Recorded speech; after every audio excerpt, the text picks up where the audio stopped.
iviki ephelele seNkuba primary school. Isikolo lesi seNkayi, I think ngentshona langa kweNkayi. It's about 22 kilometers from eSenhle. So ngabe bengihambe ukuyafaka okuthiwa yi-digital library for e-learning system. Basically, isikolo semaphandleni azila internet connectivity. So esikwenzayo, if you cannot access internet, sinasayileta kuwe. So engasuka ngikwenzile la, ngathatha amabhuku, ama-PDF, ama-radio lessons, ama-MP3, lama-video, kubo YouTube lapha la amahara, ngagqiba ku-computer. Ukwenza ukuthi ngicreate okuthiwa i-digital library. So ngangilama-laptop amabili futhi. Ngase ngithenga le speaker, yabona kwi-speaker okuthanga abafana lokho, okwengoma lokho okulengiswayo lokho. Right? Ngithenga lama-USB flash, ama-flash drive. I think ngathenga ama-32 gig. I think ayi-6. Ngasiza sesivotsha sesisiya khona. So ngithe vele ngifika khona bengaselani nje internet ngoba ngathi 60% of i-educational material esetshenziswa ezikolo yayisigcwele ku-hard drive yekhompyutha engahambelayo. So ngifika ngale, ngafika ngakhonekta, ngabatshengisa ukuthi uconnectwa njani. Ngafaka ispeaker lesa, ngafaka i-USB, kwadlala ama-radio lessons.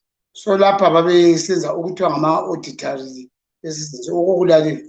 Sasikwenza sisakhula duwe, okuthiwa ngama-radio lessons, okwakuqala. Okwesibili, I think lokho kwabajabula kakhulu.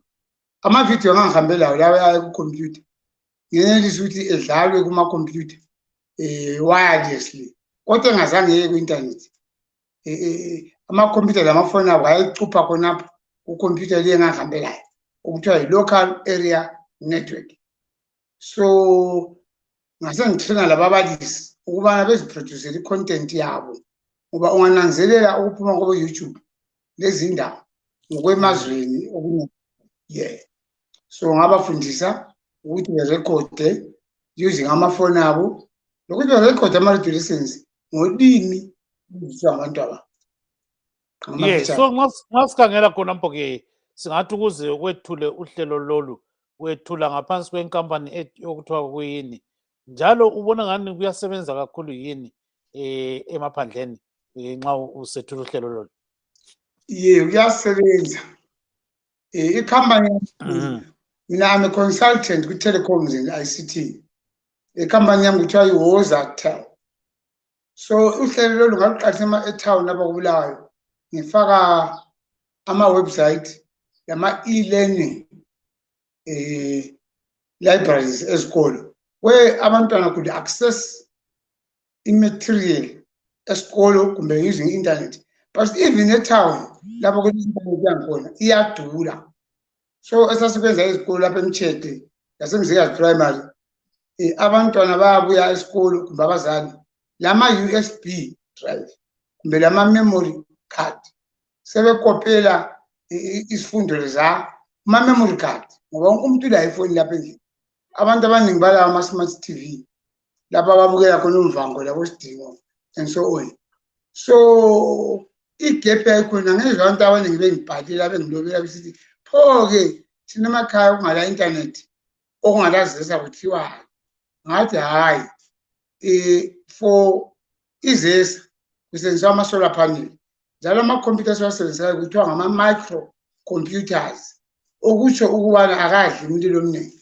So ama-panel izifaka laphana akaduli kakhulu lama-battery.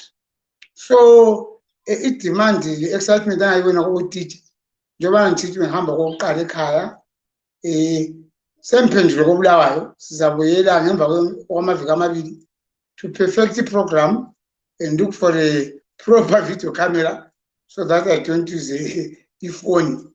Otherwise, the advantage ukuthi umbalisi nxa esenza okunye ulakho ukuthatha iredio lana ispeakerphone efakwa ama-lessons arekhodwe nguye, abantwana belalele ngobunengi babo.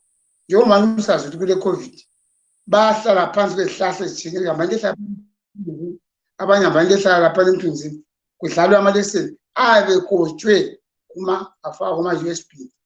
And ubuhle bakhona umbalisi angalahla i-USB ya isikolo sile backup. I-backup leyo ihlala ngale ku-strong room master. Kuyadingwa nje inye ukutsho. So lokho akutshintshi indlela otitsha abafundisa ngayo, kodwa kuyasupplementa, kuyacomplementa, kwenza umsebenzi wabo ube lula. Njalo akusho ukuthi amabhuku asekhitshiwe, kodwa amabhuku ayadula, akatholakali. So kuyaphathisa kakhulu ngoba nxa bona beziproducele i-content akula issue okuthiwa ngama-copyrights ngoba yibo abazirekhodele isifundo. Njalo ngikhuluma kunjenje sengithole 7 inquiries already, but ngaze ngisithi hayi for the next week or so ngi-occupied, ngisale umsebenzi engifuna ukuyiqeda. Njalo ngifuna ukuthi ngabuyela ngiye-perfecta ngipholishe amaqhube ngawabona.